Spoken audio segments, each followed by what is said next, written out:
نحمده ونصلي على رسوله الكريم اما بعد فاعوذ بالله السميع العليم من الشيطان الرجيم بسم الله الرحمن الرحيم رب اشرح لي صدري ويسر لي امري واحلل عقدة من لساني يفقهوا قولي رب زدني علما رب زدني علما رب زدني علما اللهم انفعني بما علمتني وعلمني بما ينفعني وزدني علما الحمد للہ علی کل حال واعوذ باللہ من حال اہل النار۔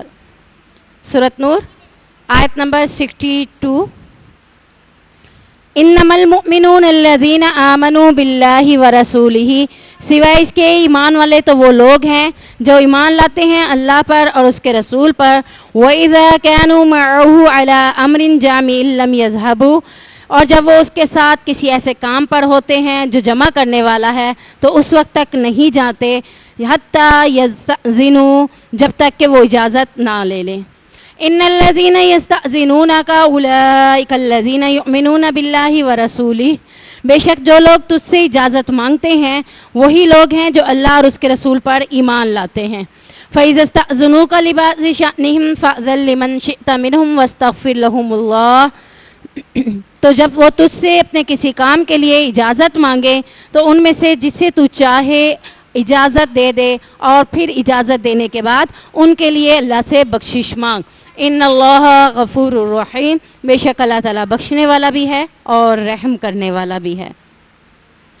اس آیت میں اللہ تبارک و تعالیٰ نے صحابہ کرام کو نبی کریم صلی اللہ علیہ وسلم کی مجلسوں میں جانے، وہاں بیٹھنے اور وہاں سے رخصت ہونے کا آداب سکھائے ہیں کہ کیسے بیٹھنا ہے جب تمہیں نبی بلائے اپنی محفل میں، اپنی مجلس میں، کس کام کے لیے، کسی جنگی مسئلے کے لیے یا مسلمانوں کا کوئی دفاع کے لیے یا کوئی دوسرا اہم مسئلہ ہو جس پہ غور و خوض کرنا ہو، جسے ہم کیا کہتے ہیں میٹنگ کے لیے جب تمہیں اللہ کا رسول بلائے تو تم نے وہاں کیسے بیٹھنا ہے، کیا کرنا ہے، اس کے بارے میں اللہ تبارک و تعالیٰ نے اس آیت کے اندر صحابہ کو تمام آداب سکھائے کہ وہ مومنین جو اللہ اور رسول پر صدق کے دل سے ایمان رکھتے ہیں۔ صدق کے دل سے مراد یہی ہے کہ صرف زبان سے یہ نہیں کہتے کہ ہم ایمان لے آئے، بلکہ دل سے بھی اس بات کی تصدیق کرتے ہیں، عمل کر کے دکھاتے ہیں۔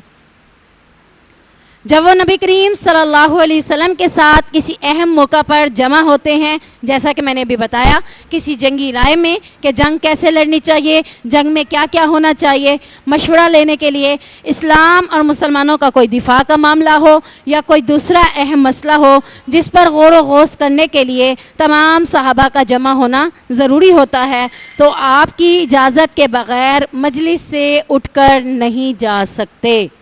یعنی جب آپ کسی مجلس میں آ گئے ہیں تو یہ اللہ تعالیٰ نے صحابہ کرام کو نبی کریم صلی اللہ علیہ وسلم کی مجلس کے آداب سکھائے۔ در حقیقت عام روٹین میں ہمارے لیے بھی ہمیں جب کوئی بلاتا ہے مجلس کے اندر، میٹنگ کے اندر، تو ہمیں بھی یہ آداب سکھائے جا رہے ہیں کہ جب تک اس میٹنگ کو برخاست نہ کر دیا جائے تب تک اس مجلس سے ہم خود سے نہیں اٹھ سکتے۔ اگر اٹھنا پڑ گیا کسی ضروری کام کے لیے تو وہ کیا کریں گے، تو وہ آپ کی اجازت کے بغیر مجلس سے نہیں اٹھ سکتے۔ یعنی جس نے آپ کو میٹنگ کے لیے، مجلس کے لیے بلایا ہے، آپ اس سے پوچھیں گے کہ مجھے یہ فلاں ضروری کام ہے تو کیا میں میٹنگ سے برخاست ہو سکتا ہوں، میں جا سکتا ہوں؟ تو اللہ تعالیٰ نے اس پہ نبی کریم صلی اللہ علیہ وسلم کو کیا کہا؟ پہلے صحابہ کو کہا، کیونکہ اللہ اور اس کے رسول پر ایمان کا تقاضا یہی ہے کہ خود سے مجلسوں سے اٹھ کے جانا نہیں چاہیے۔ کیوں؟ مجلس کے آداب کے خلاف ہے۔ یہ کس چیز کے خلاف ہے؟ مجلس کے آداب کے۔ جب مجلس میں آ ہی گئے ہیں تو اب اس وقت تک نہیں اٹھ سکتے جب تک مجلس برخاست نہ کر دی جائے۔ اور اگر آپ کو کوئی ضروری، مجبوری اور معاملہ ہے تو اس کے حوالے سے اللہ تعالیٰ نے اپنے رسول سے فرمایا۔ اس کے بعد اللہ تعالیٰ نے اپنے نبی کریم صلی اللہ علیہ وسلم سے فرمایا کہ اگر آپ کے صحابہ اپنی بعض ضرورتوں کے لیے آپ سے اجازت مانگے تو حالات کے مطابق آپ جنہیں چاہیں اجازت دے دیں۔ حالات کے مطابق سے مراد یہ ہے کہ ان کی ضرورت کے مطابق، اس کی ایمرجنسی ہے، اس کے معاملے کو سنیں، اگر اس کا جانا ضروری ہے تو آپ چاہیں تو اسے اجازت دے دیں، آپ چاہیں تو اسے اجازت نہ دیں۔ تو یہ مجلس کے سربراہ کو اللہ تعالیٰ نے اتھارٹی دے دی کہ جب وہ ضروری سمجھے کہ واقعی اس کا جانا ضروری ہے تو اس کو اجازت دے دے. اگر وہ سمجھتا ہے کہ اس کا جانا ضروری نہیں ہے تو اس کو روک لیتا ہے تو روکا بھی جا سکتا ہے. اس کا مطلب یہ ہے کہ اگر مسلمانوں کی ضرورت اس بات کا تقاضا کرتی ہو کہ انہیں اجازت نہ دی جائے تو اجازت نہ دیں. اللہ اور اس کے رسول پر ایمان کا تقاضا یہی ہے کہ صحابہ اس حکم کو برضائے نفس یعنی اپنے دل میں اس کو کیا کر لیں, قبول کر لیں کہ اگر اللہ کے نبی نے جانے کی اجازت نہیں دی تو اس کو برا نہ سمجھیں بلکہ اپنے لیے کیا سمجھیں, اس کے اوپر اطاعت والا معاملہ دکھائیں. اللہ اور اس کے رسول کے حکم کو اپنی ضرورت پر زیادہ ترجیح دیں. یعنی جب سربراہ میٹنگ کے لیے بلاتا ہے تو پھر اپنی ضرورت کو ترجیح نہیں دینی چاہیے. ترجیح کس کو دینی چاہیے؟ میٹنگ کے سربراہ کو, کہ اگر وہ اجازت دے رہا ہے تو چلے جائیں, اگر نہیں دی تو برا نہ مانیں, شکلیں بنا کر نہ دکھائیں کہ میرا جانا ضروری تھا, دیکھو انہیں تو احساس ہی نہیں ہے, یہ اپنی کرتے ہیں. نہیں, وہ اس بات کو زیادہ بہتر جانتے ہیں کہ آپ کے لیے جانا ضروری تھا یا نہیں تھا. تو اس کے بعد اللہ تعالیٰ کیا کہہ رہے ہیں, جن صحابہ کو آپ مجلس سے جانے کی اجازت دے دیں ان کے لیے کیا کریں, کیونکہ یہ مجلس کے آداب کے خلاف تھا. اب انہوں نے اگر یہ غلطی کر لی, یہ کیا ہے غلطی, اس غلطی یعنی اجازت مانگنے کے بعد اللہ کے نبی نے اجازت دے بھی دی ہے تو پھر بھی یہ غلطی ہے. اجازت مل گئی ہے پھر بھی یہ غلطی ہے. آپ ان کی اس غلطی کے لیے کیا کریں, اے نبی کریم صلی اللہ علیہ وسلم آپ ان کی اس غلطی کے لیے وَاسْتَغْفِرْ لَهُمُ اللَّهُ, اللہ سے بخشش مانگیں. اللہ نے اس شخص کے لیے نہیں کہا, اس شخص کو نہیں کہا کہ خود جا کے بخشش مانگے. کس کو کہا ہے؟ نبی کریم صلی اللہ علیہ وسلم کو, کیونکہ اللہ کے نبی کی دعا کوئی عام دعا نہیں ہے, اور اسی طرح اللہ کے نبی کی بد دعا کوئی عام بد دعا نہیں ہے. جب اللہ کے نبی کی زبان سے الفاظ نکلے وہ ضرور قبول ہوں گے, جب اللہ کی نبی کے کوئی بد دعا کے الفاظ نکلے تو وہ بھی ضرور قبول ہوں گے. جیسا کہ پیرنٹس کے حوالے آ جاتا ہے, والدہ والد کے حوالے سے آتا ہے نا کہ اگر وہ کوئی دعا یا بد دعا نکال دیں تو وہ پوری ہو جاتی ہے. ماں کی دعا کیا کرتی ہے؟ عرش تک پہنچا دیتی ہے. اب آپ خود اندازہ کریں کہ جب ان لوگوں کی دعا اللہ تبارک و تعالیٰ تک پہنچتی ہے یا ان کے وہ الفاظ بد دعا کے اللہ تک پہنچ سکتے ہیں تو پھر ہم مائیں بنیں یا ہم مائیں بن چکے ہیں تو ہمارے لیے ضروری کیا ہے کہ ہم اپنی اولاد کے لیے ایسے الفاظ نہ نکالیں, بلکہ کس طرح نکالیں؟ عبد الرحمن سدیس کی طرح, اس کی والدہ کی طرح. کیا کہا تھا؟ کس کس کو پتہ ہے؟ نہیں پتا. اس کی ماں, اس کے گھر میں مہمان آئے تھے, ماں نے کھانا تیار کیا, بچہ تھا, بچہ ہوتے ہوئے اس نے کیا کیا, مٹی اٹھائی اور کھانے میں ڈال دی. اب ماں کو تو غصہ آیا ہے, مہمانوں کا کھانا تھا, پیسے بھی لگے تھے اور محنت بھی ہوئی تھی. اب مہمانوں کے آنے کا ٹائم تھا, ماں نے غصے میں کیا کہا, جا تجھے اللہ کعبے کا امام بنائے. الحمدللہ, کہتے ہیں میں اپنی والدہ کی دعا سے آج امام کعبہ بنا ہوں. سبحان اللہ. تو اگر آپ کو ایسے اپنے بچوں پہ غصہ آتا ہے تو کیا کہنا ہے, جا اللہ تجھے ہدایت دے, جا تجھے اللہ تعالیٰ سمجھ دے, تجھے شعور والا بنائے, تجھے امام بنائے, تجھے متقیوں کا امام بنائے, تجھے کعبے کا امام بنائے. یعنی جو دعا آپ کو بیسٹ لگتی ہو آپ اپنے ذہن میں وہ فٹ کر کے رکھیں کہ جب بھی آپ کو غصہ آئے, غصہ کون دلا رہا ہے؟ شیطان دلا رہا ہے. شیطان چاہتا ہی یہی ہے کہ وہ خود بھی ہلاک ہو, اس کی اولاد بھی ہلاک ہو جائے. تو جب ہم اپنے منہ سے غصے میں بھی انشاءاللہ دعائی کلمات نکالیں گے تو شیطان کو کیا دے دیں گے؟ مات دے دیں گے, شیطان کی چال کو ناکام کر دیں گے. اور اپنے بچے کے لیے غصے میں بھی بد دعا جو کی ہے وہ دعا کی صورت میں کی ہے, انشاءاللہ تب بھی وہ قبول ہو جائے گی. تو اللہ تعالیٰ ہماری زبان سے اچھے کلمات نکالنے والا, ہمیں اچھے کلمات بولنے والا بنا دے. اب نبی کریم صلی اللہ علیہ وسلم کو کہا جا رہا ہے کہ آپ ان کے لیے مجلس سے جانے کی صورت میں اب ان کے لیے کیا کریں؟ ان کے لیے استغفار کریں. کہ صحابہ کے لیے یہی بہتر ہے کہ وہ آپ کی مجلس سے جانے کے لیے نہ سوچیں, اجازت نہ لیں. پہلے صحابہ کو وارننگ دے دی کہ ان کے لیے بہتر یہی ہے کہ وہ اس مجلس سے جانے کے لیے سوچے ہی نہ. مجلس پسند آ رہی ہے یا نہیں آ رہی, خاموشی سے بیٹھے رہیں. اگرچہ جب آ ہی گئے ہیں, اب آنے کے بعد پسند نہیں آ رہی تو اجازت مانگ کر گھر میں جائیں, نہیں, یہ بھی ان کے لیے بہتر نہیں ہے. آپ صلی اللہ علیہ وسلم جب غزوہ تبوک سے واپس آئے، مدینہ منورہ کے قریب آ گئے تو فرمایا مدینہ منورہ میں کچھ ایسے لوگ بھی ہیں جو تمہارے ساتھ ہر راستے اور ہر وادی میں شریک ہوئے ہیں۔ لوگوں نے عرض کی اللہ کے رسول وہ تو مدینہ منورہ میں بیٹھے ہوئے ہیں۔ آپ صلی اللہ علیہ وسلم نے فرمایا ہاں وہ مدینہ منورہ میں ہی ہیں، لیکن انہیں کسی عذر نے روک لیا تھا۔ وہ اپنا عذر کس کے پاس لے کر آئے تھے؟ نبی کے پاس۔ نبی نے انہیں رکنے کی اجازت دے دی، جہاد میں جانے سے روک لیا، بھئی ہم نہیں جا سکتے، ہمارا یہ مسئلہ ہے۔ تو اللہ کے نبی نے کیا کہا؟ تمہارے ساتھ ساتھ وہ شامل تھے، کیونکہ حقیقتاً وہ دل سے کوئی بہانہ نہیں بنا رہے تھے، حقیقتاً ان کا عذر تھا۔ جس وجہ سے کیا عذر تھا؟ ہم جب غزوہ تبوک کی ڈیٹیل پڑھتے ہیں اس میں یہ آتا ہے کہ سواریاں کم تھی، گرمی شدت کی تھی، سفر بہت سخت تھا، لوگوں کا آنا جانے کا سفر بھی زیادہ تھا، تو اللہ کے نبی نے ایک ایک سواری کے ساتھ دو لوگوں کو نتھی کر دیا تھا کہ ایک بیٹھے گا اور ایک چلے گا، پھر ایک بیٹھے گا پھر ایک چلے گا۔ اس کے بعد بھی لوگ بچ گئے، سواری نہیں تھی، لوگ بچ گئے، تو اللہ کے نبی نے انہیں عذر کی وجہ سے پیچھے رہ جانے والے بنا دیا۔ وہ رو رہے تھے، آنکھوں سے آنسو آ رہے تھے، تو اللہ کے نبی نے ان کے لیے کیا پیشن گوئی کی کہ وہ مدینے میں رہنے کے باوجود غزوہ تبوک میں تمہارے ساتھ ساتھ تھے۔ یعنی اعمال کا دار و مدار کس پر ہے؟ نیت پر۔ ایسے ایک حاجی کے بارے میں بھی تو آتا ہے کہ جب اس نے حج کے لیے اتنی مشکل سے پیسے اکٹھے کیے، بڑے ٹائم لگا کے، جب وہ حج کے لیے جانے کا ارادہ کر رہا تھا، اس نے اپنے سارے معاملات کلیئر کرنے کے لیے کاغذی کارروائی شروع کی، تو راستے میں اسے ایک ایسا شخص ملا جس کو پیسوں کی اشد ضرورت تھی۔ وہ سوچے کہ اتنی محنت کر کے میں نے پیسہ اکٹھا کیا حج پہ جانے کے لیے، اب میرے سے بھی زیادہ میرا حج پہ جانا زیادہ بہتر نہیں، تو یہ میرے سے بھی زیادہ مجبور ہے، اس کی اگر میں مدد کر دیتا ہوں میں پھر پیسے جوڑ کر پھر چلا جاؤں گا۔ تو اس نے اس سوچ کے ساتھ اس کو پیسے دے دیے، اور جب وہ قافلہ واپس آیا تو قافلے والوں نے کیا کہا؟ ہم نے تمہیں جگہ جگہ اپنے ساتھ دیکھا ہے۔ اعمال کا دار و مدار نیت پر ہے، تو اللہ تعالیٰ ہمارے اعمال کو جو ہماری نیت ہو اس کو خالص بنا دے۔ لا تجعلوا دعاء الرسول بینکم کدعاء بعضکم بعضا، آپ صلی اللہ علیہ وسلم کے بلانے کو اپنے درمیان اس طرح نہ بنا لو جیسے تمہارا بعض کو بلاتا ہے۔ یعنی آپس میں ہم ایک دوسرے کو بلاتے ہیں، دل چاہتا ہے تو چلے جاتے ہیں، دل نہیں چاہتا تو نہیں جاتے، تو رسول اللہ صلی اللہ علیہ وسلم کے بلانے کو ایسا نہ لو، ہلکا نہ لو۔ آپ صلی اللہ علیہ وسلم کا پیغام جب تم تک پہنچ گیا کہ تم نے بھی آنا ہے تو تمہیں کیا کرنا ہے؟ ضرور شمولیت اختیار کرنی ہے۔ قد یعلم اللہ الذین یتسللون منکم لواذا، بے شک ان لوگوں کو جانتا ہے اللہ تعالیٰ جو تم میں سے ایک دوسرے کی آڑ لیتے ہوئے کھسک جاتے ہیں۔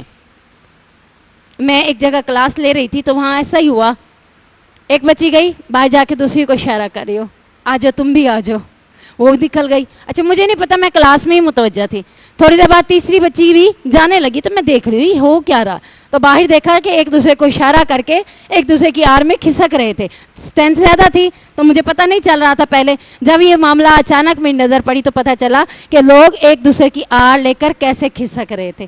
اسی طرح دوسرا معاملہ یہ بھی ہو سکتا ہے، ایک نے آ کے اجازت دی ہے، کوئی اجازت مل گئی، اس کا مسئلہ واقعی عذر تھا، اس کے لیے جانا ضروری تھا، دوسرے نے بھی آ کر کوئی بہانہ بنا دیا کہ وہ چلا گیا تو مجھے بھی اجازت مل گئی، یہ ہے اس کی آڑ لینا، یعنی اس کی آڑ میں وہ بھی کھسک جاتے ہیں۔ تو اللہ تعالیٰ کیا کہہ رہا ہے؟ میں ان لوگوں کو جانتا ہوں جو دوسروں کی آڑ لے کر کھسک رہے ہیں، در حقیقت ان کا کوئی اپنا مسئلہ نہیں ہے۔ فَلْيَحْذَرِ الَّذِينَ يُخَالِفُونَ عَنْ أَمْرِهِ أَن تُصِيبَهُمْ فِتْنَةٌ أَوْ يُصِيبَهُمْ عَذَابٌ أَلِيمٌ، تو لازم ہے آپ کے لیے کہ وہ لوگ ڈریں جو اس حکم کو ماننے سے پیچھے رہتے ہیں کہ انہیں کوئی فتنہ یا عذاب آ پہنچے یا انہیں دردناک عذاب آ پہنچے۔ یعنی اللہ تعالیٰ نے پہلے یہ بات کی وارننگ دیتے ہوئے کہ اللہ جانتا ہے جو تم عمل کر رہے ہو، آڑ لے کر کھسک رہے ہو، کوئی مجبوری نہیں ہے، کوئی مسئلہ نہیں ہے، اللہ جانتا ہے تمہاری نیتوں کو۔ پھر مزید اللہ تعالیٰ نے کیا کہہ دیا؟ لازم ہے ایسے لوگوں کے لیے ڈریں۔ وہ کس چیز سے ڈریں؟ کہ کہیں اللہ کا عذاب نہ آ جائے، کہیں اللہ کی طرف سے کسی آزمائش میں نہ پڑ جائیں۔ کیوں؟ کیونکہ اطیع اللہ و اطیع الرسول، اللہ اور اس کے رسول کی اطاعت لازم ہے۔ اب دیکھیں اتنی چھوٹی سی بات ہے، دیکھا جائے کہ مجلس سے جانا ہے نہیں جانا. یہاں بھی کیا ہے؟ اطاعت رسول. اللہ کے نبی کی اطاعت تم پر لازم ہے. نہیں جانے دے رہے تو نہ جاؤ. اگر جاؤ گے تو کیا کرو گے؟ ڈرو پھر اللہ سے, کہیں ایسا نہ ہو کسی آزمائش میں پڑ جاؤ یا کوئی عذاب آ جائے. اب آپ خود دیکھ لیں, جب اللہ تعالیٰ ناراض ہوتا ہے تو کیا دیتا ہے؟ سب سے پہلے آزمائش. ایک بندے کے ایمان کو پرکھنے کے لیے بھی کیا دیتا ہے؟ آزمائش دیتا ہے. اور جب اللہ تعالیٰ ناراض ہوتا ہے تب بھی آزمائش دیتا ہے کہ بندہ شاید اس آزمائش میں اپنے آپ کو رب کی طرف متوجہ کر لے, اپنی غلطی کا احساس کر لے, یاد کر لے اور دوبارہ اللہ سے معافی مانگ کر اللہ کے قریب ہو جائے. اور اگر ایک ایماندار بندے کو پرکھنا ہو تو اس کے اوپر بھی آزمائش دے کر دیکھتا ہے کہ آیا اس کے اوپر یہ جو آزمائش آئی ہے اس وجہ سے یہ ایمان سے پھر جاتا ہے یا ایمان پر ثابت قدم رہتا ہے. یعنی باتیں سننے کو مل گئی, یہ تو بی بی بن گئی, ملوانی بن گئی, میں برداشت نہ کر سکی اور میں نے اپنا وہ سارا لبادہ اتار دیا. جو میں نے قرآن کو سن کے اپنا لبادہ بنایا تھا, اب میں نے اس کو 4 باتیں سننے کے بعد کیا کیا؟ اس لبادے کو اتار دیا. تو اللہ تعالیٰ یہی تو دیکھنا چاہتا تھا کہ اگر اس کو سادہ معاملہ تھا, عمل کر رہی تھی, اگر 4 باتیں سننی پڑی تو کیا اس نے عمل کیا یا نہیں کیا. ہمارے سامنے کس کی زندگی مثال ہے؟ آپ صلی اللہ علیہ وسلم کی. آپ صلی اللہ علیہ وسلم نے کیا کہا تھا؟ میرے ایک ہاتھ میں سورج رکھ لو, دوسرے ہاتھ میں چاند رکھ لو, تب بھی میں اس دین کو نہیں چھوڑوں گا. گلے میں پٹکا بنا کر پھندا ڈالا گیا ہے, چھوڑا دین کو. اوجری ڈالی گئی, چھوڑا دین کو. پتھر کھا کے آئے, چھوڑا دین کو. بلکہ اللہ نے کہا کہ تم کہو تو میں طائف کے اوپر یہ پہاڑ گرا دوں. کہا نہیں, یہ بھی نہ گراؤ, ان کی آئندہ نسلیں ایمان والی ہوں گی.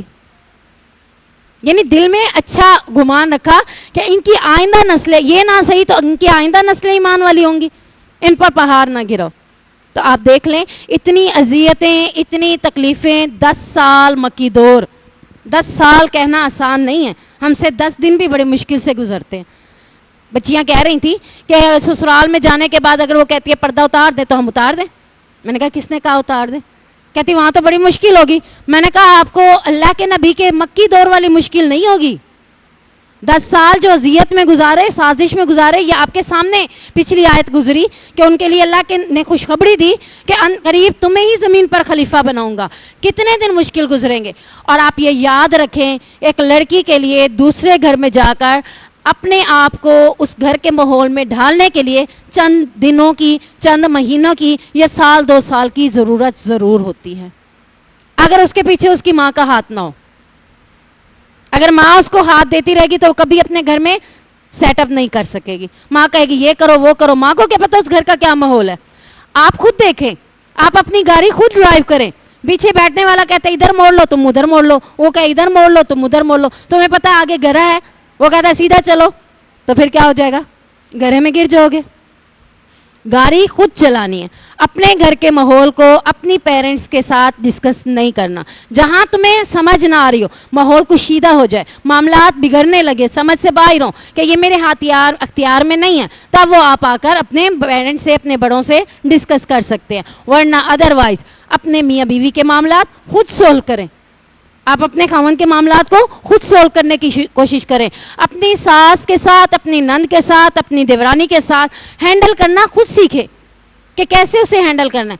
آپ کو پتہ ہے اس ماحول میں آپ رہ رہی ہیں, آپ کی والدہ نے آپ کو اگر اچھا مشورہ نہ دیا تو آپ کی زندگی تباہ ہو جائے گی.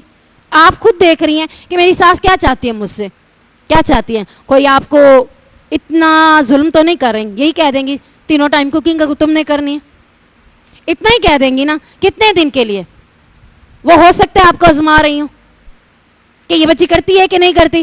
اور جب آپ ان کا دل جیت لیں گی, ان کی ہر بات کو مانتے چلے جائیں گے, ممکن ہے کہ اللہ ان کے دل میں بھی رحم ضرور ڈالے گا, ممکن ہے. اور اگر وہ نہیں بھی کر رہی, آپ مجھے یہ بتائیں, کام کرنے سے, جو ہمارے بڑے ہوتے تھے نا وہ یہ کہا کرتے تھے, کام کرنے سے بندہ گھستا نہیں ہے, دل جیتنا ہے جیت لیں.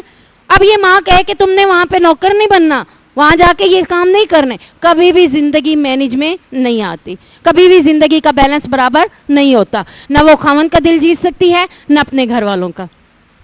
بچی نے کوشچن کیا کہ مجھے, میری شادی ہونے والی ہے, آپ مجھے بتائیں میں اپنی ساس کا دل کیسے جیتوں. میں نے کہا ان کو جو پسند ہو وہ کر لینا, آپ نے دل جیت لیا. ان کو جو پسند نہ ہو قربانی دے دینا, چند ٹائم کے لیے. انشاءاللہ میں تمہیں گارنٹی دیتی ہوں کہ چند ٹائم کے لیے وہ تمہیں دیکھیں گی کہ آیا یہ گھبراتی تو نہیں, تنگ تو نہیں ہوتی, مجبور تو نہیں ہوتی, معاملہ خراب تو نہیں کرتی. جب دیکھیں گی کہ یہ ساتھ ہے, جیسے وہ میں نے آپ کو حکیم کا ایک معاملہ سنایا تھا کہ وہ گئی کہ مجھے سانس پسند نہیں ہے, کوئی ایسی چیز دو, کوئی ایسی ڈوز دو ہلکی سی, آہستہ آہستہ اس کے اندر زہر اثر کرے. لے کے آئی, کتنے مہینے کھلایا تھا؟ صرف 6 مہینے. 6 مہینے کے بعد دوبارہ جاتی ہے, کیا کہتی ہے؟ کوئی ایسی دوائی دو جو اس ڈوز کو ختم کر دے.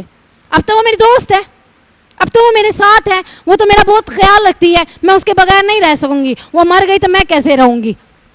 صرف 6 مہینے. یعنی ایک بات سمجھانے کے لیے میں بتا رہی ہوں کہ بہت تھوڑا ٹائم آپ ان کی بات کو مان لیں, اس ماحول میں اپنے آپ کو ڈھال لیں.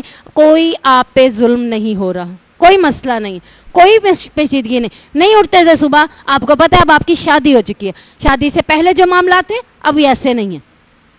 انشاءاللہ العزیز جب آپ لوگوں پر رحم کریں گے تو اللہ آپ پہ کیا کرے گا؟ اللہ بھی آپ پہ رحم کر دے گا, انشاءاللہ آسانیاں پیدا کر دے گا. کوئی مشکل نہیں رہے گی, کوئی تنگی نہیں رہے گی, اللہ خود سبب مہیا کر دے گا. اسی طرح دین کے معاملات میں جب کوئی آپ نیکی کا ارادہ کریں گی اور اس پہ عمل کریں گی, چند دن مشکل گزریں گے, چند ٹائم مشکل گزرے گا, 6 مہینے 10 مہینے 1 سال آپ کے لیے تنگی کے گزریں گے. مکی دور کی طرح تنگی کبھی بھی نہیں ملے گی, لیکن آپ نے کیا کرنا ہے؟ سم مستقیم, ڈٹ جانا. ہو سکتا ہے آپ نے آج عمل شروع کیا دین کے مطابق, قرآن و سنت کے مطابق, ہو سکتا ہے رات تک آپ کی ڈیتھ ہو جائے. اللہ کے ہاں تو آپ نیوٹرل ہو گئے نا کہ یہ وہ بندی ہے جس نے قرآن سنا اور اس پہ عمل کیا. ایک صحابی کے بارے میں آتا ہے نا کہ وہ کافروں میں سے تھا, اللہ کے نبی کے پاس آیا, آ کر کہنے لگا اللہ کے نبی اگر میں مسلمانوں کے ساتھ لڑوں مسلمان ہو کے تو میرے لیے کیا ہے؟ اللہ کے نبی نے فرمایا جنت ہے. کہا ٹھیک ہے آپ گواہ رہو. اس نے اپنا دین بدلا, اسلام کو قبول کیا, لڑائی کا میدان سجا ہوا تھا, لڑائی کے میدان میں نکل گیا, لڑ کر اللہ کے راستے میں شہید ہو گیا. کوئی نماز نہیں, کوئی روزہ نہیں, کسی قسم کی کوئی عبادت نہیں. ابھی صرف اسلام کو قبول کرنے کے بعد پہلا حکم اس کے لیے کیا تھا؟ جہاد کرنا. اس نے جب جہاد کیا اللہ نے اس کو قبول کر کے جنت کا وارث بنا دیا. عمل کے لیے یہ نہیں دیکھنا کل کروں گی, بوڑھی ہوں گی تو کروں گی, اچھا زیادہ عمر کی ہو جاؤں پھر کروں گی. یاد رکھیں زندگی بڑی قلیل سی ہے, آج ہیں تو کل نہیں ہے, کل ہیں تو پرسوں نہیں ہے. زندگی بڑی مختصر سی ہے. اللہ نے کسی کو کوئی ٹائمنگ کوئی لمٹ نہیں دی. یہ نہیں کہا کہ بوڑھے ہوگے تو تب مرو گے. نوجوانوں کو بھی لے رہا ہے, بچوں کو بھی لے رہا ہے, چھوٹی عمر کے بھی لے رہا ہے, بڑی عمر کے بھی لے رہا ہے, ہر ایج کے لے رہا ہے. اللہ دکھا رہا ہے آج اس کی باری ہے تو کل تمہاری باری ہے. اپنی تیاری کر لے, اللہ کو راضی کر لے, اللہ آپ کو جنت الفردوس نصیب فرمائے. اب یہاں پر ہے ایک تو اللہ رب العزت نے اس آیت کے اندر 2 چیزیں سمجھائی ہیں. ایک یہ کہ نبی کریم صلی اللہ علیہ وسلم کو جب بلانا ہو تو اپنے جیسے طریقے سے نہ بلاؤ, جیسے ایک دوسرے کے نام لیتے ہو نبی کریم صلی اللہ علیہ وسلم کا نام لے کر نہ بلاؤ. نبی کو بلانا ہو تو کہو یا رسول اللہ. یہ کب کی بات ہے؟ جب نبی کریم صلی اللہ علیہ وسلم موجود تھے, جب صحابہ ان سے مخاطب ہوتے تھے. آپ یا کا مطلب سمجھتے ہیں؟ یا زندہ لوگوں کے لیے استعمال ہوتا ہے, جسے میں مخاطب ہوں, اے میری بات سنو, ٹھیک ہے نا. تو یا عربی میں اس کو کہا جاتا ہے جو قریب ہو, مخاطب ہو, آپ میری بات سنیں. تو جب نبی کریم صلی اللہ علیہ وسلم کے بارے میں ہم نے پڑھ لیا کہ اللہ کے نبی کی پیاری بیوی حضرت عائشہ کیا کہتی ہیں, جب نبی کا سر میرے سینے اور میری ہنسلی کی ہڈی کے درمیان میں تھا تو اس دنیا سے رحلت فرما گئے. جب اللہ کے نبی اس دنیا سے چلے گئے ہیں تو آج ہم نبی کو پکارتے ہوئے یا رسول اللہ نہیں کہہ سکتے. کیوں؟ کیونکہ نبی موجود نہیں ہے. اللہ کو یا اللہ کہہ سکتے ہیں, کیوں؟ کیونکہ اللہ تعالیٰ ازل سے ہے اور ابد تک رہے گا. میں آپ کو یا کے ساتھ پکار سکتی ہوں, لیکن جو اس دنیا سے چلے گئے ان کو یا کے ساتھ نہیں پکار سکتی. تو یہ صیغہ صرف زندہ لوگوں کے لیے استعمال تھا, اور یہ صحابہ کو کہا جا رہا تھا کہ جب بھی تم نبی کو بلاؤ تو محمد یا محمد کہہ کر نہ بلاؤ. یہ کیا ہے؟ بے ادبی ہے, ادب کا تقاضا نہیں ہے. نبی کو بلانا ہے تو کیا بلاؤ؟ یا رسول اللہ آپ ہمیں دیکھیے, ہماری طرف دیکھیے, ہم آپ سے بات کرنا چاہتے ہیں. یا نبی اللہ آپ ہماری طرف دیکھیے, ہم سے بات کیجئے. یہ کیا ہے؟ یہ لقب ہیں جو اللہ نے نبی کریم صلی اللہ علیہ وسلم کو دیے تھے. دوسرے معنی یہاں پر یہ ہے کہ رسول اللہ صلی اللہ علیہ وسلم کی بد دعا کو دوسروں کی بد دعا کی طرح مت سمجھیں. جب انہوں نے کسی کے بارے میں بد دعا دے دی تو وہ انسان ہلاک ہو گیا. دشمن بھی اس بات کو سمجھتے تھے، دشمن بھی اس بات کو سمجھتے تھے. اللہ کے نبی نے دشمن کے حوالے سے، ابو جہل کا غالباً بیٹا تھا، تو اس کے حوالے سے کہا تھا کہ اس نے مجھے بڑی تکلیف دی، جس نے گلے میں پھندا ڈالا تھا، عقبہ بن ابی محیط. اس کے بارے میں کیا کہا تھا کہ ضرور یہ ہلاک ہو. تو وہ ڈرا ہوا تھا اپنی زندگی سے کہ اللہ کے نبی نے کہا ہلاک ہو، میں ضرور ہلاک ہوں گا، مجھے کوئی درندے ہلاک کریں گے. یعنی ہلاک سے مراد یہ تھا کہ وہ اس کو پتا تھا کہ ایسے ہلاک نہیں ہو. ہلاک کون ہوتا ہے؟ جس کو درندے آ کر کرے. اب وہ کہتا ہے کہ جب وہ میدان قتال کے لیے کافروں کے ساتھ نکلا، رات کو پڑاؤ کا حکم ہوا، کیا پڑاؤ کرنا ہے، آگے سفر نہیں کرنا، تو کہتے ہیں کہ اس نے اپنے لیے ایک قسم کی مچان تیار کی. مچان اس کو کہتے ہیں کہ اونچی جگہ، اونچی جگہ، یعنی کافی اونچی جگہ بنائی اس نے، اور ارد گرد کافی سارے لوگوں کو پہرے کے لیے رکھا. خود اونچی جگہ پر سویا. کیوں؟ کہیں کوئی درندہ آ کے مجھے ہلاک نہ کر دے. جب تمہیں پتہ ہے نبی کی بد دعا تمہیں لگنی ہے اور تم دیکھ بھی رہے ہو، اسی جگہ سارے لوگ موجود ہوتے ہوئے شیر آیا اور اس کو چیر پھاڑ گیا. اب آپ خود اندازہ لگائیں کہ اللہ کے نبی کی بد دعا بھی عام نہیں ہے، ہلکی نہیں ہے، نہ ہی اللہ کے نبی کی دعا ہلکی ہے. ایک صحابی نے آ کے کہا اللہ کے نبی سے، اللہ کے نبی میرا یہ معاملہ ہے. اللہ کے نبی کریم صلی اللہ علیہ وسلم خوش ہو گئے اس سے اور کہا کہتا میں تمہارے لیے کوئی دعا کرتا ہوں. تو کہا میرے لیے دعا کریں کہ اللہ تعالیٰ جنت میں بھی مجھے آپ کا ساتھ دے. میں چاہتا ہوں دنیا میں جب تک آپ کو دیکھ نہ لوں میرا دن نہیں گزرتا. میں سوچتا ہوں کہ آپ نبی ہیں، آپ کا مقام بلند ہوگا اور میں ادنا سا بندہ ہوں، میرا مقام نیچے ہوگا، تو میں روز آپ کو کیسے دیکھوں گا. اگر آپ میرے لیے دعا ہی کرنا چاہتے ہیں تو کیا دعا کریں کہ آپ کے گھر کے پاس، آپ کے محل کے پاس میرا محل ہو. اللہ کے نبی نے فرمایا میری دعا میں میرے ساتھ مدد کرو. کہا کیسی؟ کہا تم سجود کثرت سے کرو، میں اللہ سے دعا کرتا ہوں. تو اللہ کے نبی نے دعا کی، انشاءاللہ اللہ کے نبی کی دعا پوری ہو جائے گی. اسی طرح ابو ہریرہ نے اپنی والدہ کے حوالے سے دعا کروائی تھی. تو کہتے ہیں میں بھاگم، اللہ کے نبی نے ہاتھ اٹھائے، میں بھاگ گھر گیا. کیوں گیا؟ میں دیکھنا چاہتا تھا کہ اللہ کے نبی کی دعا آسمان تک پہنچتی ہے یا میری والدہ پہلے اسلام کو قبول کرتی ہے. 3 دن ہو گئے تھے دھوپ میں بیٹھی ہوئی تھی، میں نہ کھاؤں گی نہ پیوں گی نہ دھوپ سے ہٹوں گی. تم جب تک کفر کا اقرار نہیں کر لیتے. تو اللہ کے نبی نے کہا تم کیا چاہتے ہو؟ کہا آپ دعا کیجئے میری والدہ بھی اسلام کو قبول کر لے. تو اللہ اکبر کبیرہ. اور اسی طرح عمر فاروق کو دیکھ لے، اللہ کے نبی کی دعا سے ہی آئے تھے نا. تو یہ اللہ تعالیٰ اس آیت میں بتا رہے ہیں کہ اللہ کے نبی کی دعا اور بد دعا دونوں کو ہلکا نہیں لینا چاہیے، بلکہ یہ کیا ہے، ایک انسان کے لیے ضروری ہے کہ وہ اس کو دعا بھی لگ سکتی ہے اور اس کو بد دعا بھی لگ سکتی تھی.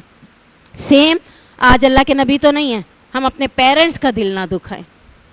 ان کی دعا بھی لگ سکتی ہے، ان کی بد دعا بھی ہمیں لگ سکتی ہے. تو اللہ تعالیٰ ہمیں اپنے پیرنٹس کی صحیح معنوں میں خدمت کرنے کی توفیق دے. پیچھے ہم نے پڑھا ہے نا معاشرہ تباہ کب ہوتا ہے؟ کب ہوتا ہے؟ جب اولاد اپنے پیرنٹس کی قدر کرنا، اہمیت کرنا، ان کو عزت دینا چھوڑ دیتی ہے، معاشرہ تباہ ہو جاتا ہے. فَلْيَحْذَرِ الَّذِينَ کے حوالے سے آتا ہے کہ زندگی کے تمام امور کو آپ صلی اللہ علیہ وسلم کی لائی ہوئی شریعت اور ان کی سنت کی کسوٹی پر رکھنا واجب ہے. چاہیے کہ انہیں ڈریں. کیوں ڈریں؟ کیونکہ اللہ کے رسول کی اطاعت نہیں کر رہے نا، بہانے بنا کر نکل رہے ہیں. تو اللہ تعالیٰ کیا کہہ رہے ہیں ان کے بارے میں کہ یہ زندگی کے تمام امور اپنے آپ صلی اللہ علیہ وسلم کی لائی ہوئی شریعت کے مطابق کریں.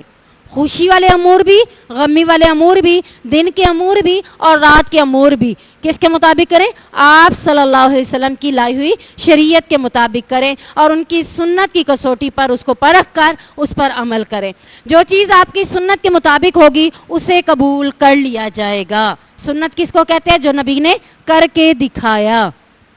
ٹھیک ہے، جو بھی اللہ نے نبی نے کیا وہ کیا ہے؟ ہمارے لیے سنت ہے. جیسے مسواک کیا ہمارے لیے سنت ہے، خوشبو لگائی مردوں کے لیے سنت ہے، جمعہ کے لیے غسل کر کے آئے اللہ کے نبی صلی اللہ علیہ وسلم تو سنت بھی ہے اور فرض بھی ہے. تو جتنے کام نبی کریم صلی اللہ علیہ وسلم نے کیے وہ ہمارے لیے کیا ہے؟ سنت ہے. اور جو قول و فعل اس کے مخالف ہوگا، یعنی میرے قول میں میرے فعل میں جو بات نبی کریم صلی اللہ علیہ وسلم کی سنت کے مخالف ہوگی تو وہ کیا ہوگی؟ اس سے رد کر دیا جائے گا، چاہے وہ کتنا ہی نیکی کا عمل کیوں نہ ہو. پیرنٹس زندہ ہیں، میں کہہ رہی ہوں ان کی خدمت کریں، لیکن کیا ہوتا ہے کوئی دیکھتا ہی نہیں, کوئی پوچھتا ہی نہیں آپ کو کیا ضرورت ہے, آپ کو کیا چاہیے, کچھ نہیں. پیرنٹس چلے جاتے ہیں, پھر کیا کر رہے ہوتے ہیں؟ مولویوں کو کیا دے رہے ہوتے ہیں؟ کھانے دے رہے ہیں, فروٹس دے رہے ہیں, آئے روز دکھانے کے لیے سارا کچھ ڈال رہے ہیں.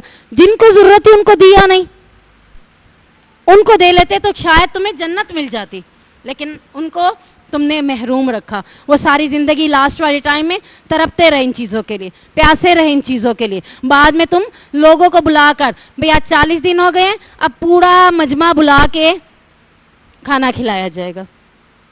یہ 40 دن کے کھانے کا خرچہ جو ہے, اگر تم اپنے پیرنٹس پہ سہولیات پہ دے دیتے تو کتنا اچھا تھا. ان کی دعائیں نکلتی نا کہ یہ انہوں نے ہمارے ساتھ اچھا کیا, آخری وقت میں ہمارا خیال رکھا. نہیں ضرورت, جا کر پھر بھی ان کو چیزیں دیں, جا کے ان کے پاس رکھ کر آئیں, ان کو دے کر آئیں کہ آپ کو بلا شک وہ قابل ہے اس چیز کے, وہ لے سکتے ہیں, لیکن میری ذمہ داری کیا ہے؟ میں اولاد ہوں, میری ذمہ داری ہے میں جا کے ان کو پوچھوں, ان کو دوں. وہ کہتے ہیں نہیں لانا, کیونکہ پیرنٹس کبھی نہیں کہیں گے کہ لے کے جاؤ. خاموشی سے جاؤں, مجھے نظر آ رہا ہے کہ انہیں کیا ضرورت ہے, کیا چیز انہیں چاہیے, کیا انہیں اس وقت ضرورت ہے, جا کر ان کی ضروریات کو خود پورا کروں. بعد میں آپ 7 دن بعد, 40 دن بعد, سالوں کے سال بعد یہ کام کریں, ان کو اس کاموں سے کوئی فائدہ نہیں ہے, کیونکہ نبی کریم صلی اللہ علیہ وسلم کی سنت کے مطابق نہیں ہے.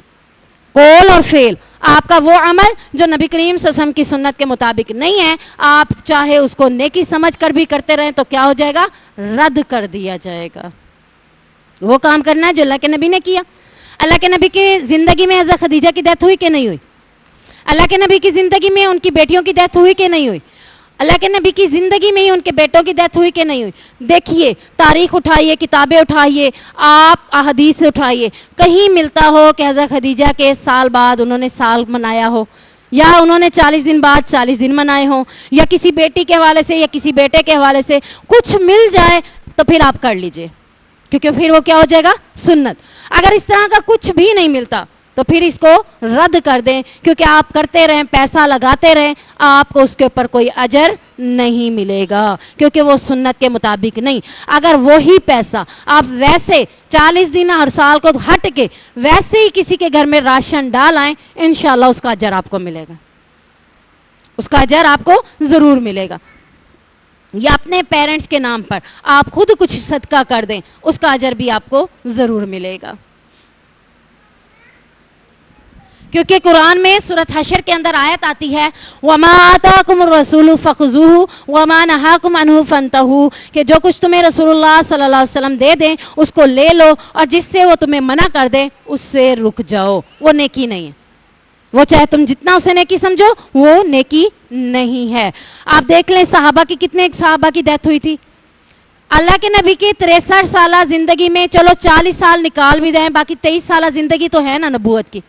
23 سالہ زندگی میں کتنے لوگوں کی ڈیتھ ہوئی ہوگی. آپ دیکھ لیں کہ انہوں نے کیسے کیسے کام کیے تھے, اور آپ کی 23 سالہ زندگی میں کتنی خوشیاں ہوئی ہوں گی. آپ دیکھ لیں انہوں نے کیسے اس کو سیلیبریٹ کیا. ویسے کرنا شروع کر دیں, جو دیا ہے وہ لے لے, جس سے روک دیا ہے اس سے رک جائیں.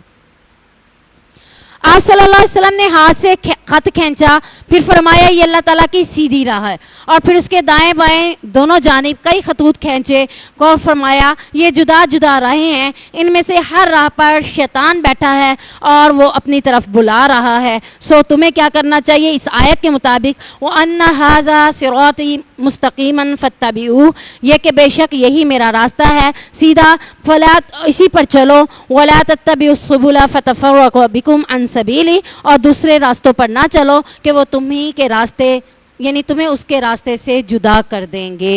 یعنی اللہ اور اس کے رسول کا راستہ کون سا ہے؟ سیدھا ہے.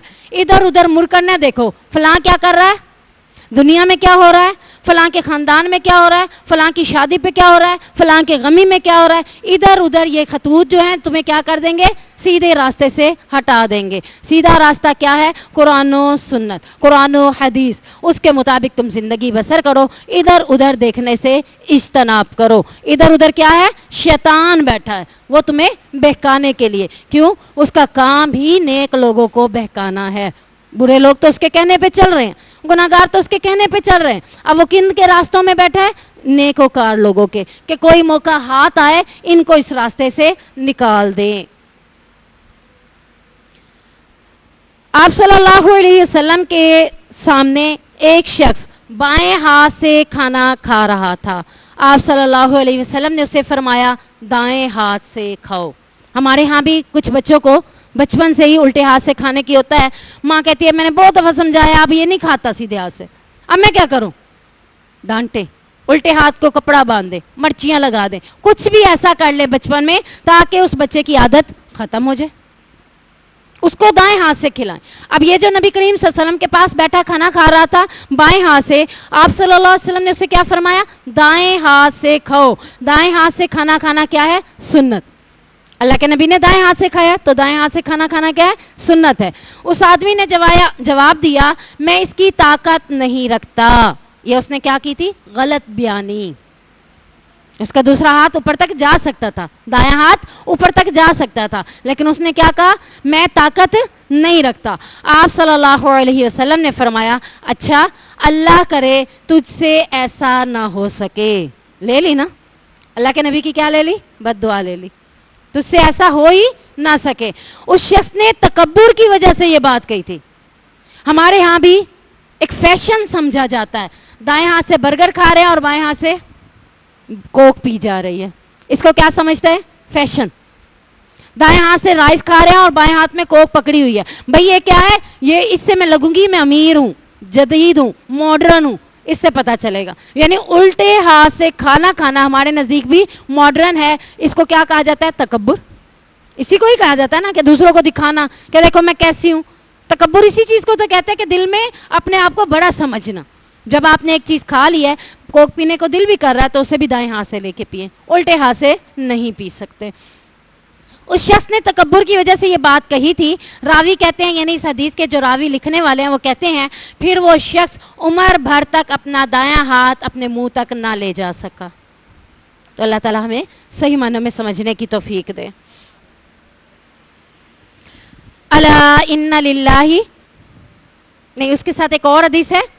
سیدنا ابو ہریرہ بیان کرتے ہیں کہ نبی کریم صلی اللہ علیہ وسلم نے فرمایا میری اور تمہاری مثال ایسی ہے کہ کسی شخص نے آگ جلائی, جب اس کے چاروں طرف روشنی ہو گئی تو پتنگے اور کیڑے مکوڑے آگ کی طرف گرنے لگے. روشنی کو دیکھ کر وہ آگ کی طرف آتے ہیں نا, جیسے بارش ہو جاتی ہے شام کے ٹائم لائٹ جلا لیں تو کیا ہوتا ہے, گھر میں آ جاتے ہیں نا یہ دونوں چیزیں. تو ہم کہتے ہیں ابھی لائٹ نہیں جلاؤ کچھ دیر کے لیے. تو اللہ کے نبی فرما رہے ہیں میری مثال اور تمہاری مثال بھی ایسی ہے کہ میں نے آ کر آگ جلائی, روشنی جلائی. روشنی کون سی؟ دین اسلام. ٹھیک ہے, اللہ کے نبی نے آ کر روشنی جلائی. اب وہ روشنی جل گئی ہے, لیکن روشنی جلنے کے بعد کیا ہوا کہ وہ جو آگ کے اندر کیڑے مکوڑے گر رہے تھے وہ دھڑا دھڑ اس میں گرنے لگے.